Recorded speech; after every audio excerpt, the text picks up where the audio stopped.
This channel's content is strictly for educational and informational purpose and does not endorse or promote any form of violence, harm, illegal activities, self-injuries and communal disharmony. পুরোপুরি স্বাভাবিক ছন্দে এখনো ফেরেনি পরিস্থিতি। থমথমে রয়েছে বিভিন্ন এলাকা, দোকানপাট খোলেনি সব। তাই সাধারণ মানুষের মধ্যে আস্থা ফেরানোর চেষ্টা চালিয়ে যাচ্ছে কেন্দ্রীয় বাহিনী আর পুলিশ। আর এরই মধ্যে প্রাণ ভয়ে ঘর ছাড়া ধুলিয়ানের বাসিন্দারা। রাতারাতি নদী পেরিয়ে পাশের জেলা মালদার বৈষ্ণবনগরে আশ্রয় নিয়েছে প্রায় 500 পরিবার। এমন পরিস্থিতিতে আজ মালদহে যাচ্ছেন বিজেপির রাজ্য সভাপতি সুকান্ত মজুমদার। ক্যাম্পে গিয়ে আশ্রয় নেওয়ার পরিবারগুলির সঙ্গে দেখা করবেন তিনি। ইতিমধ্যে সরকারি স্কুলের অস্থায়ী শিবিরে ঠাঁই 500 পরিবারের। আর এই গোটা বিষয় নিয়ে শুরু হয়েছে রাজনৈতিক চাপানুতোর।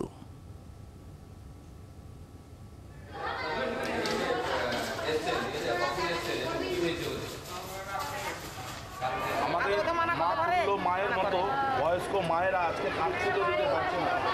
আজকে হুলিয়ান পৌরসভা থেকে 4 নম্বর কিচ্ছু নেই আমার বাড়ি, সবকে ভেঙে চুরে সব জয়নার করে দিয়েছে।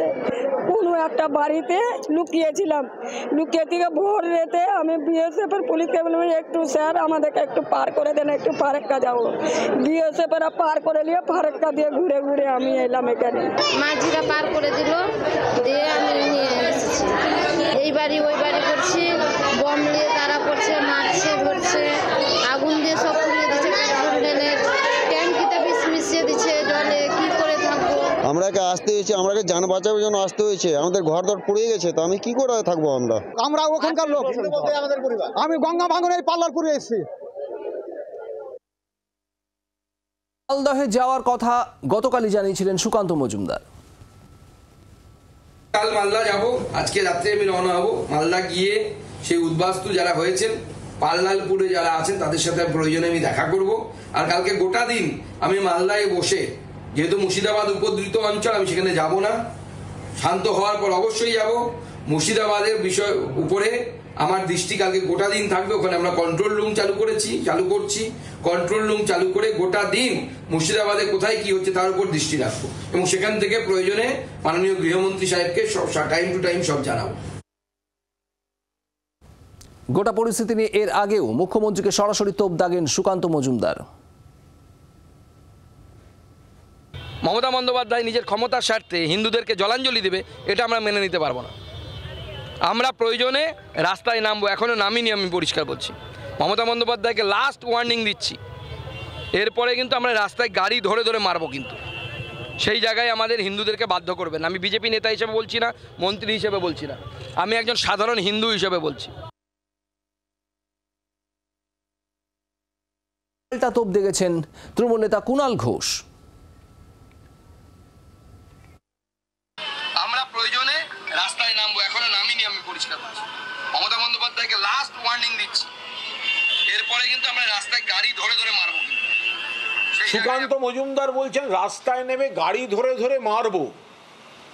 কেন্দ্রীয় মন্ত্রিসভার সদস্য, একে তো আগে কেন্দ্রীয় মন্ত্রিসভা থেকে বরখাস্ত করা উচিত।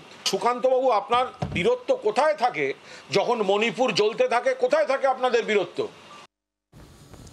রণজয় সিংহ আমাদের প্রতিনিধি রয়েছেন আমাদের সঙ্গে। রণজয়, সুকান্ত মজুমদার মালদায় যাচ্ছেন, মালদার পরিস্থিতি খতিয়ে দেখবেন। এই মুহূর্তে কি ছবি, কখন সুকান্ত মজুমদার পৌঁছচ্ছেন, কোথায় কোথায় যাবেন, কি খবর?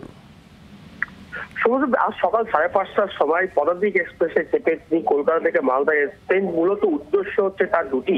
একটি হচ্ছে মালদা মুর্শিদাবাদের এই জেলাগুলিতে যেভাবে উপদ্রব শুরু হয়েছে, সেই উপদ্রব কন্ট্রোলিং করার জন্য, তার নিরাময় করার জন্য তিনি একটি মনিটরিং সেল তৈরি করেছেন, এবং সেটি মালদার কার্যালয়ে তৈরি করেছেন, এবং সেখানে তিনি মনিটরিং করবেন। এবং তারপরে সেইখান থেকে তিনি বৈষ্ণবনগর থানা এলাকার পাল্লালপুর হাই স্কুলে যাবেন, যেখানে আশ্রয় শিবির গড়ে তোলা হয়েছে।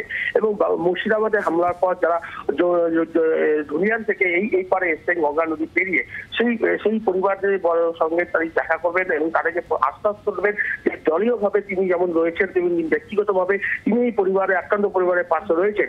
এবং এই পুরো বিষয়টি তিনি সেখানে আশ্বস্ত করবেন, তাদের পরিবারবর্গকে সান্ত্বনা দেবেন, এবং যে ধরনের আতঙ্ক তৈরি হয়েছে সেই আতঙ্ক থেকে তাদেরকে সরানোর জন্য, তাদের আতঙ্কগ্রস্ত থেকে বিপদমুক্ত করার জন্য সেই আশ্বাস তিনি যাবেন। এবং তার পাশাপাশি আমরা জানি যে মোথাবাড়ি যে এলাকা বিধানসভা এলাকা, সেখানে বেশ কিছুদিন আগে দুই গোষ্ঠীর সংঘর্ষ হয় এবং বেশ কিছু পরিবারকে আক্রান্ত হয় এবং সেইখানেও তিনি তাদের সঙ্গে দেখা করবেন এবং ধন্যবাদ তোমায় আপাতত।